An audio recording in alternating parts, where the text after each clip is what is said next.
Okay, so the topic that I think I have been most looking forward to, Jack's be the best PPC you can be after this important life and your country.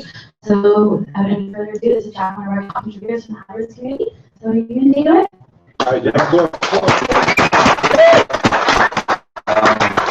nothing like dealing with a bit of hype, and but actually today, I picked a somewhat unique topic because we're in the room of such great minds, most of which I wouldn't dare compete in technical knowledge of with.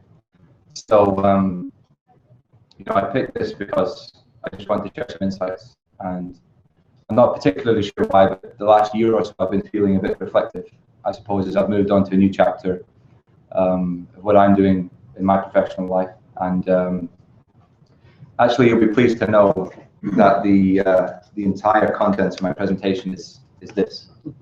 I previously subjected some people to many slides, so it's pretty light. It's anecdotal, and hopefully there'll just be some kind of snippet or insight that you can take back to, your professional lives and maybe even your personal lives, and get some value from it. So, in terms of who I am, I recognize most people in this room by now. Some of you will know me, and some of you have also had the misfortune of hearing me speak before. For those of you who don't, I've been doing this for about 9 years now, which is pretty crazy. It's pretty much all I've ever known,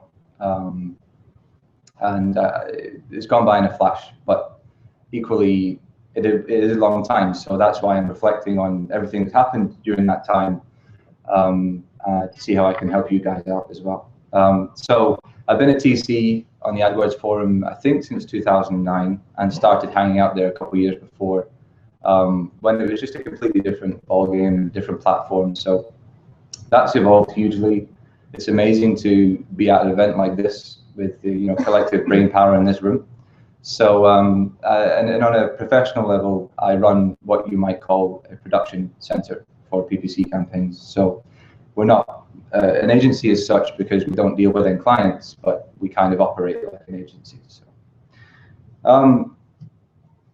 there's just basically imagery with this, and I think before I jump into any kind of more of the technical side of a couple of recommendations I have, I always like to take a step back. And the real reason why I picked this topic is because I'm always trying to focus on improving myself, and that could be with anything. It could be personal, it could be professional, but ultimately, wherever you're at today, no matter how great you think you are or you're not, how good your business is or how good it isn't, there must be an opportunity to improve it. That's the very nature of our profession. Much like these Olympic sprinters, if they're going at 100%, doing 100 meters in 9.5 seconds, they'll be looking for 9.45 the next time, and that's their 100%. So whatever you think your 100% is, and whatever your goals are, really all I'm trying to do today is help you improve your 100% against whatever objectives you have set for yourself. So it's important, I think, when you're listening to someone speak, what's the point of it and why am I here? The evil genius inside of me kind of thought we could start a super agency with the people in this room. And we're also here for the swag. But most importantly, we're here to learn from each other and get some value from it. Last of all, as you'll see, I've put my Twitter handle at the bottom because I don't really have anything private or sensitive to share, and it's apparently the done thing. One thing I will say, I presented for Google at London a few months ago, and when I sat down afterwards, I had about 30 emails on my phone, notifications of people tweeting me or what I was saying. I locked myself out of Twitter about 12 months ago, and I can't remember my cat's mother's maiden name. So if any of you do that, then I can tweet you back, otherwise don't be offended. So in terms of what this slide means, I'm a huge fan of Don Draper and the Mad Men series. I'm sure it's popular over here. And I get that a lot of it is fictional and scripted and dramatized, and that's not what real agency life is like. But the thing that resonates with me about it is they're marketers. They're not billboard specialists or newspaper ad specialists or flyer specialists. And so often we refer to ourselves as some kind of specialist in PPC or in display or in search or in remarketing. But the reality is we have to consider ourselves, in my opinion, as marketers first. And PPC is just a mechanism that we happen to be able to use, which most people can't, to deliver against our clients' objectives. So it's very easy when you enter a new client situation or a new project situation where the first thing you do is start thinking about what buttons to press. And what you should really be thinking about is, what does the client need? Why am I here? What am I supposed to be doing? Who am I supposed to be talking to? What's the messaging going to be? And then once you've established those core principles of a marketing campaign, then you can dive into the ins and outs of the technicalities of a PPC campaign as much as you like. And that's something that I always try and bring myself back to. I've never studied marketing. I've just been around for a while and picked up things from various people, including the Mad Men television series. That's my first piece of advice. You are a PPC professional, but moreover, you are a marketing professional. And that's what clients value. The second tip, I guess, I didn't really tell you, there's 10 tips. The second tip is, to improve yourself, I guess, exponentially or at least incrementally, you need to socialize and network as much as possible as a PPC professional. I mean, from day to day, I just don't have time to read all these blog posts or keep up with, the latest studies in the industry as much as I would like to. But ultimately, I always find time, one way or another, to mingle with my peers, which would be you guys, really, at an event like this. Could be less extreme, like on the community, as you see on the slides, but also other conferences. I was actually quite astounded to see someone at the back there who spoke at HeroConf, where I was a few months ago, and for me that was the single most inspirational 2 days I've ever spent in my PPC career. For anyone who doesn't know it, I have no affiliation with them. I'm not trying to sell tickets. But it's Hannapin Marketing's PPC conference, and they started out doing them like 4 or 5 years ago, and there was like 50 people. Now there are 500. I'm pretty sure next year there'll be 1,000 attendees, and just some of the biggest names and heavy hitters in PPC are talking there. And they're not necessarily telling you things you didn't know, but they're reinforcing them in a way or in a context that you hadn't previously considered them. And again, whether that's about how you consider technical aspects of PPC or how you run your company, I mean, it talks to everybody on lots of different levels. So, I'd highly recommend dedicating as much time as you can to social studying, if you like, soaking in over a beer, over a networking event, as much as you can, because obviously it's sometimes demanding in your time. But for me, the forum changed my career and my life in 2007, and had I not discovered that, I know for a fact I wouldn't be here today or be doing the things that I'm doing. So however you want to use it, there's value in it. That's why you're all here. So make sure you give as much time as you can to socializing with your peers. This slide, find your Yoda, is probably the closest to my heart of everything I'm going to talk about today. I do apologize, it's not all personal anecdotes, but this one is. At the time, I would say I didn't realize I had a mentor, probably at the growth phase of my career when I was, obviously trying to become a better PPC, right? So there are many of you in this room who probably don't need one, admittedly, but I think in some way, whether it's a technical mentor or a business development mentor or a sales mentor or a process, management mentor, there's always somebody you should be able to identify with and leak from them information in order to improve yourself. And by working on yourself in other areas, you can indirectly become better at delivering PPC solutions to your clients. It could be anything down to elocution lessons, speaking better in meetings. It could be absolutely anything. I had a few mentors in the early stage of my career. The very first one was my father. But the main one, when I made the jump to the big city, to a bigger agency, was a guy called Richie Kelly.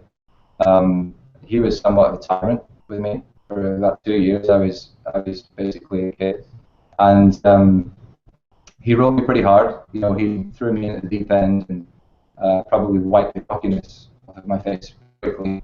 But and at the time I hated it. Sometimes I'd want nothing more than just to tell him to go away and let me do things my own way. But I knew he was challenging what I was doing because he thought I could do it better if I thought about it in a different way. It's not until I started reflecting that I realized just how much of a mentor he was to me. Now, I think the cool thing about looking for a mentor is the apprentice can always try and become better than the master, right? And in whatever way that is, that's something. It's almost like a micro goal that you can set for yourself. And on reflection, even now, I would say I've got as much technical knowledge as I could at this moment in time. But I'm running a PPC production center, and I'm still learning a huge amount every day about scaling up a business, about managing different business processes, about the accounting side of things, and that's all exceedingly difficult. So even now I still have indirectly mentored in that regard. And these aren't people that you have to follow around like a puppy and bug all the time and ask them questions every 10 seconds. They might be people you refer to once a month and just ask them a simple question and validate your opinions. Of course, as you become more senior or more established, that's the way it's going to be. And this guy that I'm referring to, he probably doesn't even know that I see him as a mentor, but I do. And I use him accordingly, even if it's subtly. So I think wherever stage you're at, I would encourage you to think about who is surrounding you at the moment, and maybe now you'll realize you already have a mentor and you can get more out of them. If you don't, try and find one. They could be virtual, they could be in your office, it could be a family member. But as I say, I'm feeling reflective, and on reflection, I've had 2 mentors, and they really have shaped where I am today and where I will be going in the future as well. This is kind of one of my favorite points, statistics. I've been in so many arguments over the last 8-9 years with clients, with staff, and with anybody else about what's a good idea and what's not a good idea to do with PPC campaigns. We've probably all been in a situation where you're in a client meeting and they've asked you to do something and you've just wondered what they were smoking before they came in, right? But at the end of the day, you have to accept that clients know their business and their market better than you ever will. And even if their execution of the suggestion is weak, the intent and the purpose behind it will be strong. So if they're asking you to try this crazy landing page and ad copy idea with a special offer that you think sucks, instead of squashing their ideas and discounting them, if you make them feel included and that you will take it on board and test it, then you can put the stats first and your opinions second. And the beauty of it is it settles debates both ways. So when you disagree with somebody and you run a test, you can use the statistics to validate your opinions. But equally, you have to be open-minded and accept the fact that sometimes you're wrong. And we all need to be taken down a peg or two from time to time. And so I think clients appreciate that. And there's ways, of course, if you run a big campaign, you're not going to necessarily install something that you disagree with in a prominent way. But, for example, since we're at Google, if you're running Google and Bing, maybe you might test it on a small search audience on Bing before you go and transpose that ad copy or the new messaging or the new idea to all of your Google accounts. Or even if it was just Google, try it in a secondary or tertiary ad group instead of in the primary converting ad groups. It's a pretty risk-free way to be diplomatic, keep your clients feeling involved, and ultimately, from time to time, you will be wrong. And it's good to be open to that, to keep developing to the best of your campaigns. So definitely try as much as possible, the stats first and opinions second, especially when you're launching new campaigns as well, because sometimes we have these preconceptions about what would be a good idea, then you do the research and it's just a totally dumb idea. So that's what I'll say about that. Automation is something I probably adopted fully 2 years ago. For 6 or 7 years before that, I just tried to do everything myself. And at that time, I probably just about got away with it because I was never managing a great scale or a great many campaigns with tens of thousands of keywords and ads. Automation, you can see it in a number of different ways. You can see it as a threat because, let's be honest, a piece of software can do most of the things that PPC Manager can do. But the thing it can't do is think about what's appropriate, going back to slide 1, the 100, for example. So I absolutely don't see automation as a threat. I see it as a absolute necessary, sometimes a little bit pricey, but an absolute necessity to maintaining good, healthy PPC accounts. Now, when I think about being a good marketer or a good PPC or becoming a better PPC, my primary goal is to deliver more value to end clients. And one way or another, whatever business model we operate on, whether it's percentages, whether it's fixed fees or revenue sharing, whatever you guys do, you are in essence being paid by the hour or paid for your time. And it's your responsibility to make sure you're utilizing that time in the most cost-efficient manner for your client so that the time you are spending is the most valuable.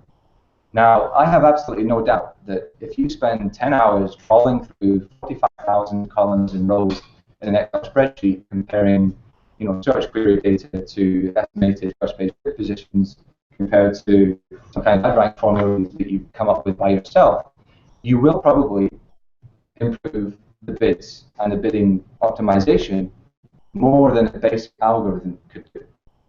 But let's say the basic algorithm could do pretty much the same thing. In other words, increasing or decreasing your bids on an hourly basis according to the conditions of the market. Even if it could only do that 75% as well as you could do it manually, assuming you're not tired and you haven't just had an argument with your partner and you're not hungover and your phone didn't go and you're not on Facebook at the same time. Let's bear in mind. Assuming you didn't have all those inefficiencies, which robots do not have. The robot can do it in a split second, and you've just spent 10 hours doing it.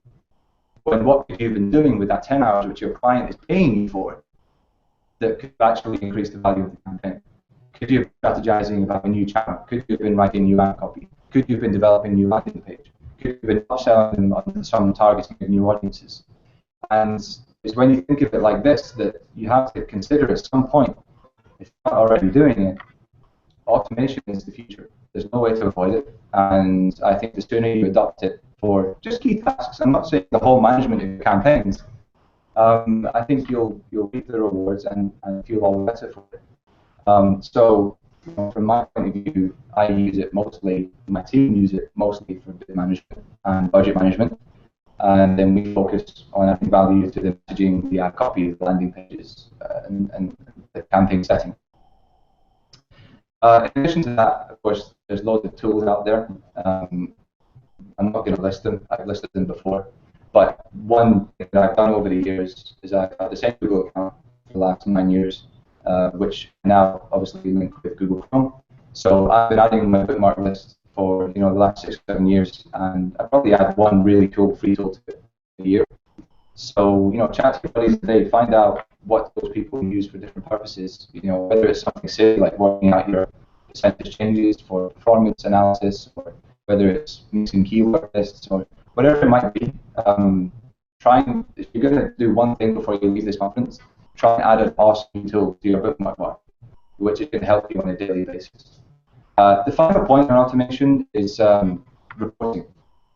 I was focusing a lot on value and time spent managing campaigns there, but reporting is something which people, including myself, have previously spent an inordinate amount of time doing, which just makes no sense whatsoever. In fact, I used to run a marketing team in a medium-sized agency before I created WSI Paid Search, and we literally blocked off the 1st to the 7th of every month. The team were not allowed to go on holiday, or be sick, or be late, or do anything other than spreadsheets and Google Analytics reports and commentary in separate Word documents for all of our clients.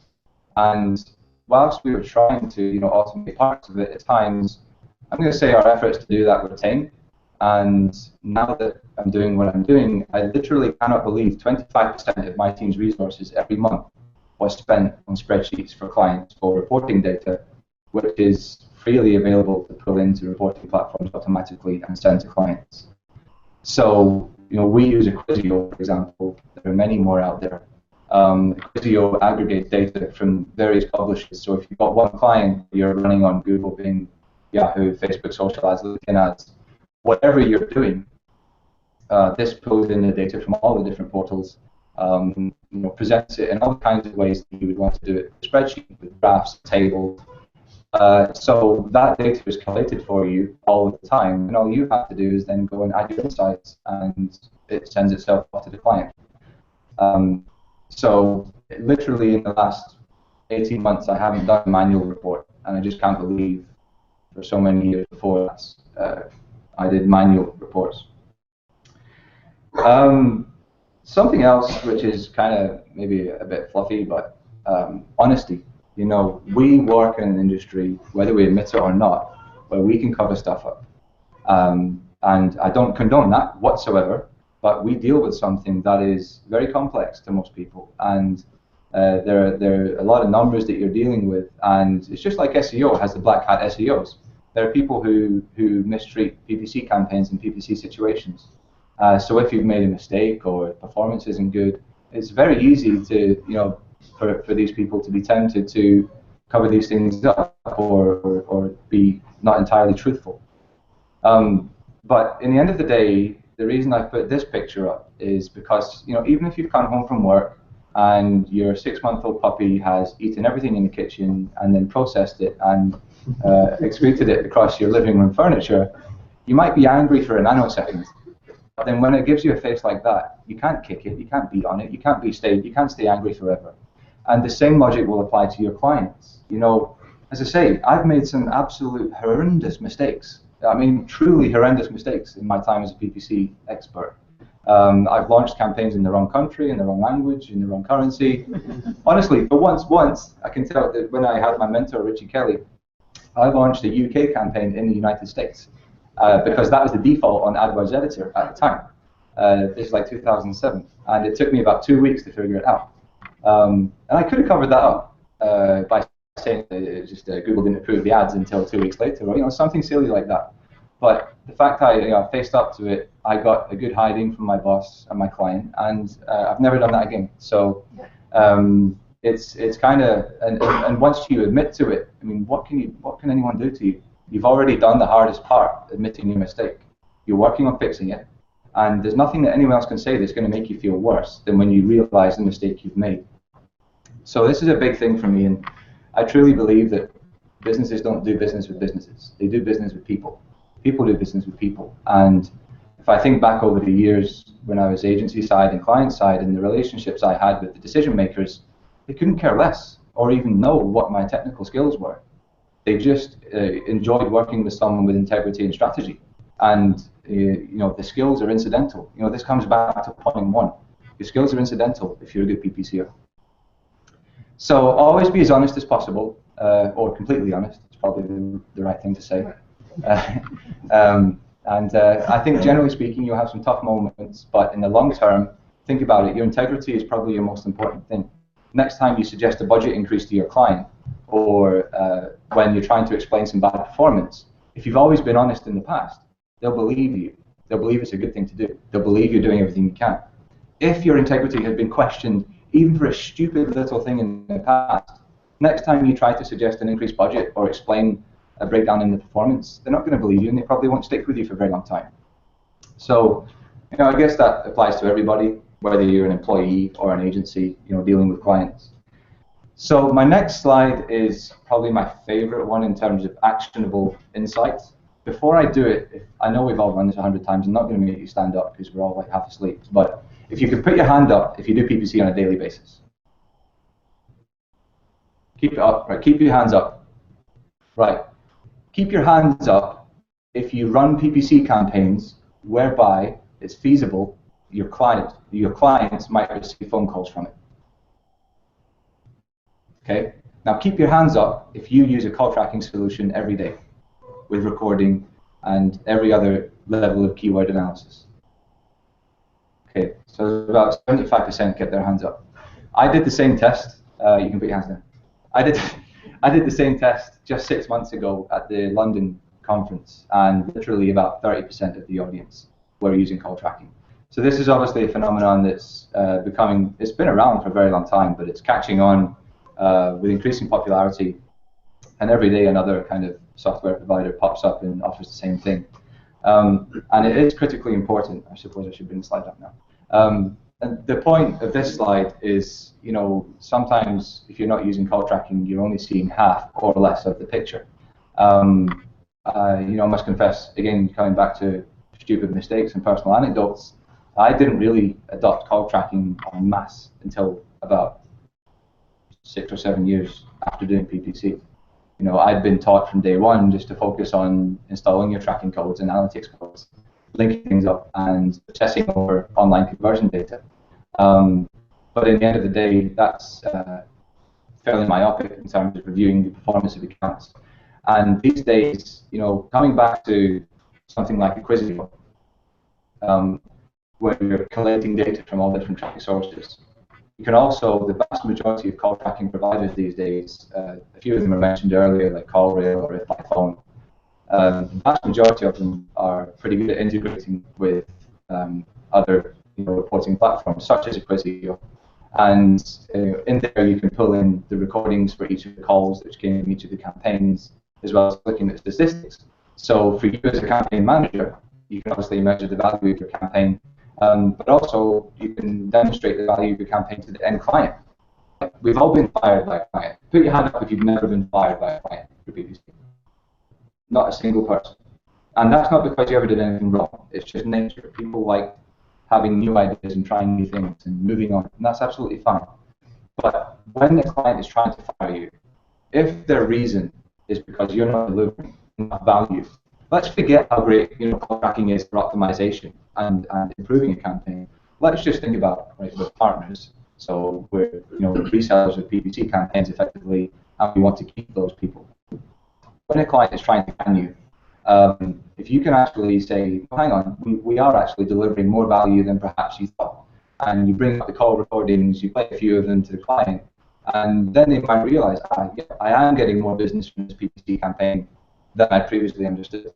I've certainly done that many times in the past, and it can actually help to give the client more faith in you, coming from a complete reverse situation where they have no faith in you.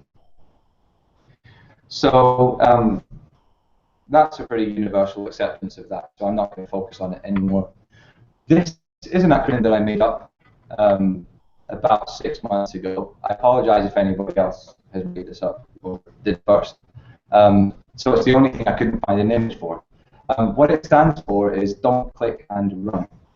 I think, again, at some stage of our careers, or even currently in certain situations where you don't have enough time, or whatever the situation may be, I think some of us have always been guilty of clicking and running. And what I mean by that is, if you again think of yourself too much as a PPC, and you don't think of yourself as an integrated partner with your clients, and you don't take accountability for the conversion rate optimization side of your clients' accounts, then again, it's pretty myopic in the sense that you're ignoring a hugely important part of something which will determine the success or otherwise of a PPC campaign.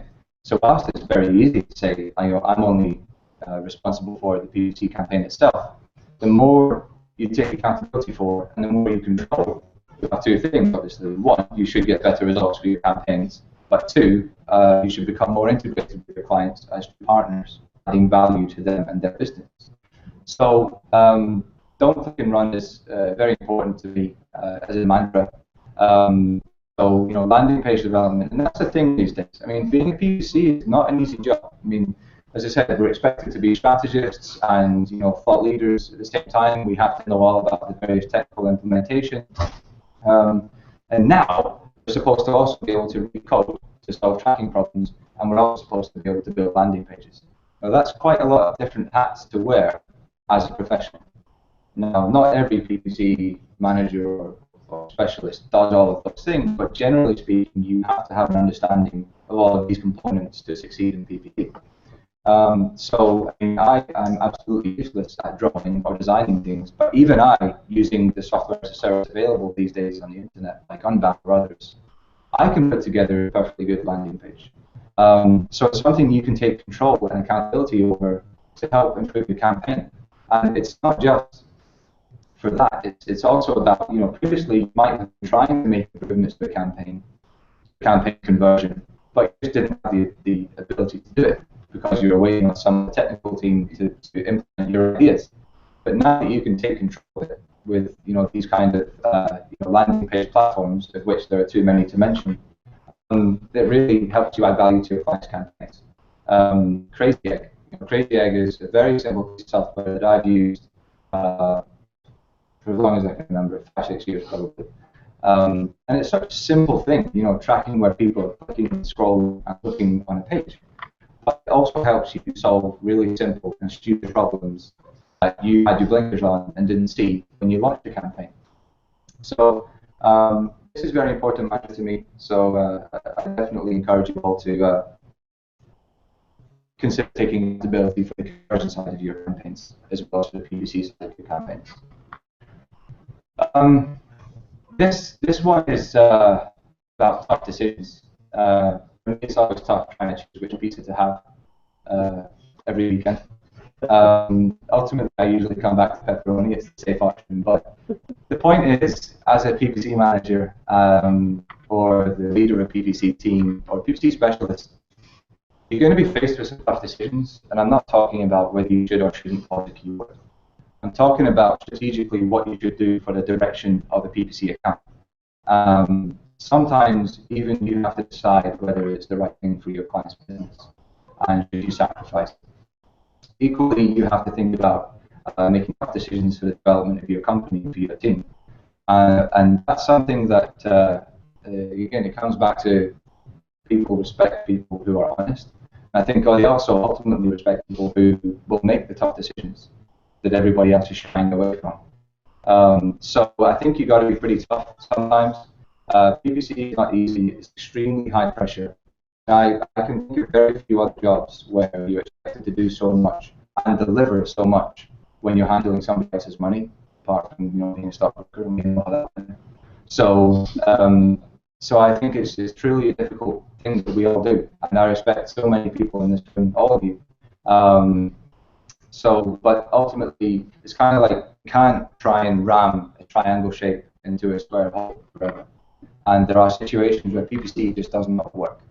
And I think that's very rare, maybe 2 or 3% of every 100 potential clients.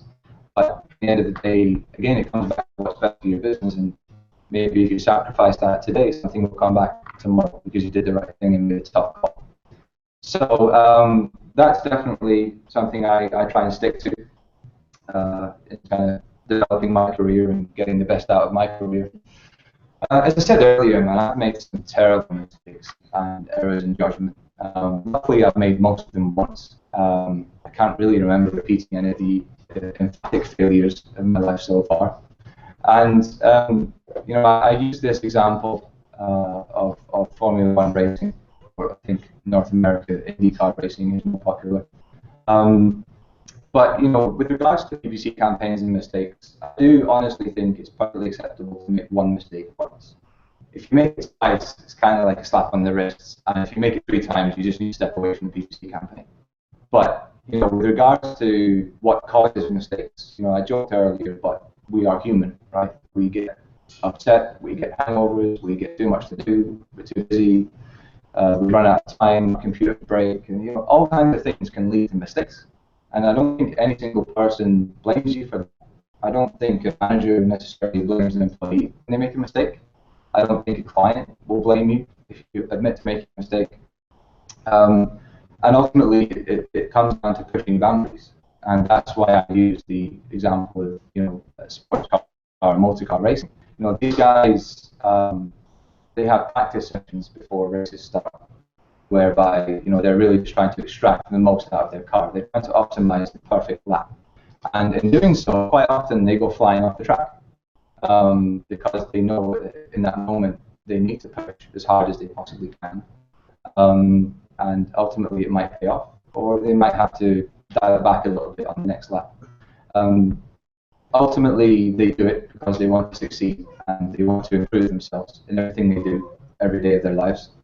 And I think the same thing applies to PPC. So there's nothing wrong with making mistakes. Keep pushing. Don't shy away from the things that scare you.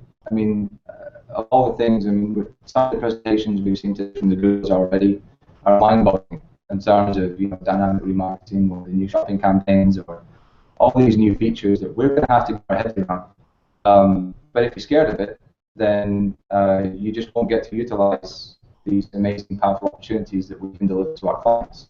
So, push yourself into your discomfort zone and make sure you can master it. And if you make a mistake or two, it doesn't really matter.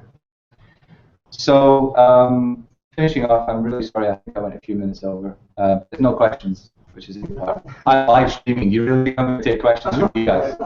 No, no. I was drinking with you last night. So, finishing off, this is my very last slide. I think this is a really quick quote from a guy called Jim. I don't know who he is. Work on yourself more than you do on your job. Jobs will come and go. Companies will come and go. Opportunities will come and go.